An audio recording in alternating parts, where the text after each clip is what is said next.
Birthdays have a strange way of softening as people grow older.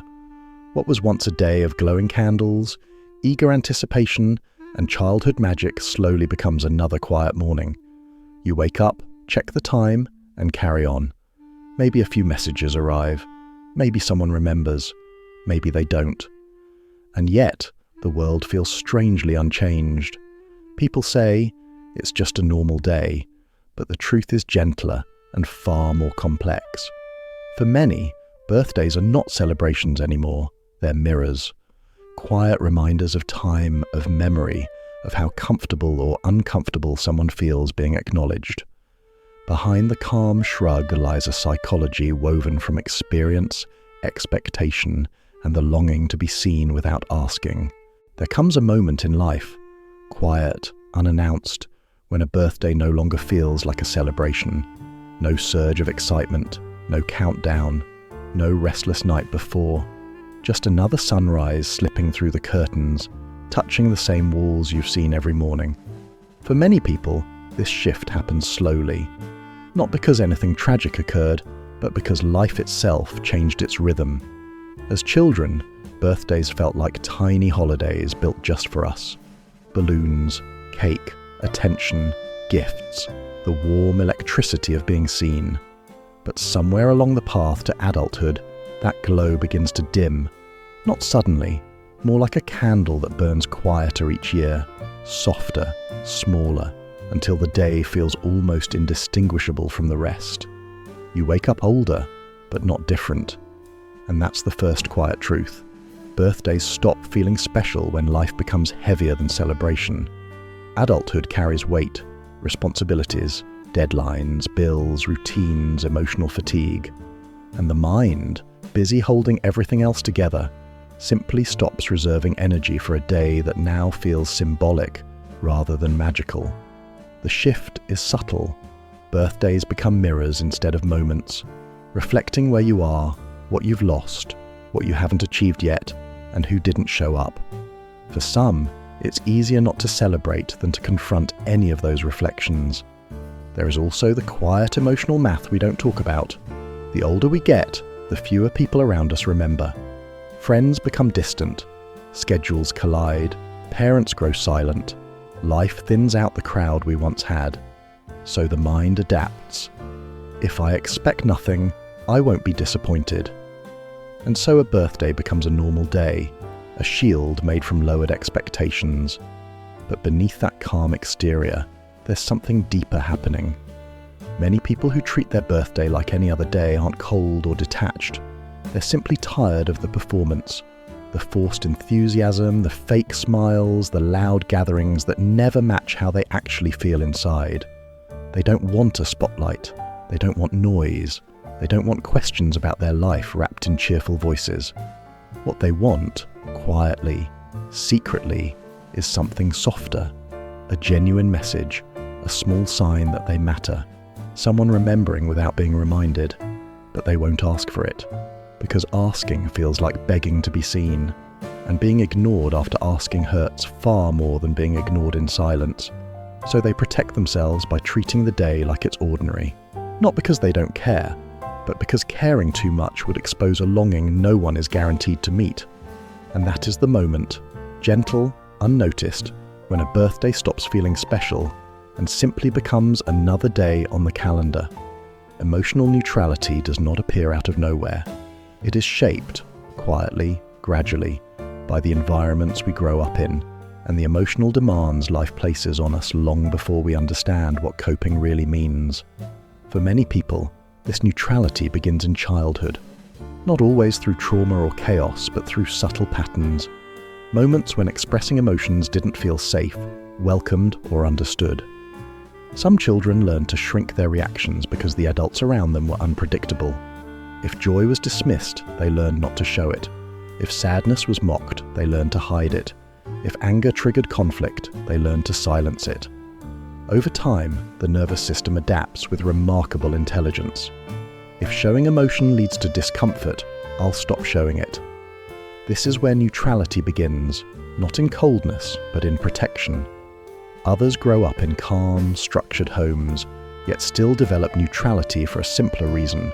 They were the observers, the thinkers, the quiet ones. Their internal world was louder than the external one. They learned to feel deeply but express softly because their sensitivity processed everything too intensely. For them, emotional neutrality becomes a way to regulate overwhelm, a buffer between the inner storm and the outer world. There's another group who learn neutrality through responsibility. Children who grew up too quickly. Children who had to stay composed for others. Children who became the emotional anchor of their family. When you spend years managing everyone else's feelings, your own become quieter, gentler, almost distant. By adulthood, neutrality feels natural, a familiar rhythm the mind returns to. But this emotional pattern isn't always born in childhood. Sometimes it appears later, through repetition and disappointment. A person opens up, once, twice, 10 times, and each time they are misunderstood, minimized, or ignored. Slowly the heart learns. Feeling deeply is one thing, showing it is another. So neutrality becomes an armor, a way to interact with the world without risking emotional exposure. It doesn't mean they lack emotion. In fact, emotionally neutral people often feel more than they show. They simply process internally instead of outwardly. Their calmness is misunderstood as detachment, their quietness mistaken for disinterest. But beneath it is a rich, layered emotional world that they guard with deliberate care. Neutrality also grows from overstimulation. In a world full of noise, constant messages, expectations, social pressure, the mind adapts by flattening reactions. It stops swinging between highs and lows, and instead settles into a steady, manageable state. Not numb, not empty, just regulated, maybe even over-regulated. Emotion becomes something they experience quietly, like a whisper instead of a shout. This is the true origin of emotional neutrality, a blend of sensitivity, protection, disappointment, and self-preservation. A survival strategy that eventually hardens into a personality trait. Not a flaw, not a weakness, just a way of moving through a world that has been too loud, too demanding, and too unpredictable for far too long. There comes a moment, quiet, unannounced, when a person stops counting the days that once mattered. Birthdays, holidays, milestones. They slowly lose their shine, and the phrase, "it's just another day," becomes the simplest explanation for a feeling too complex to unpack aloud. But this neutrality towards special days is not apathy. It's not boredom. It's not a lack of gratitude. Psychologically, it is the outcome of how the mind adjusts when expectations shrink and emotional investments change. For many, just another day begins with emotional conservation. Celebrations require energy, social presence, excitement, engagement. And for someone who has learned to live inwardly, that energy is precious. They do not dislike celebration. They simply no longer feel compelled to perform it. Life has taught them that emotions don't need to rise and fall for a day to pass meaningfully. Everything doesn't need a highlight, a climax, or a moment of spectacle. For others, the phrase carries a different truth. I stopped expecting things from days that are supposed to feel special. When birthdays once brought disappointment, when milestones felt lonely, when celebrations felt forced rather than felt, the heart adapts. It lowers the volume of anticipation, so the sting of unmet hopes doesn't return. Psychology calls this protective detachment, the mind's way of preventing emotional whiplash. If the day is treated like any other, it cannot hurt, it cannot fail, it cannot remind them of what wasn't there. Some people say it's just another day because they experience emotional flatness, a subtle leveling of highs and lows that develops over time. Not depression, not numbness, just a steady state their nervous system has learned to prefer.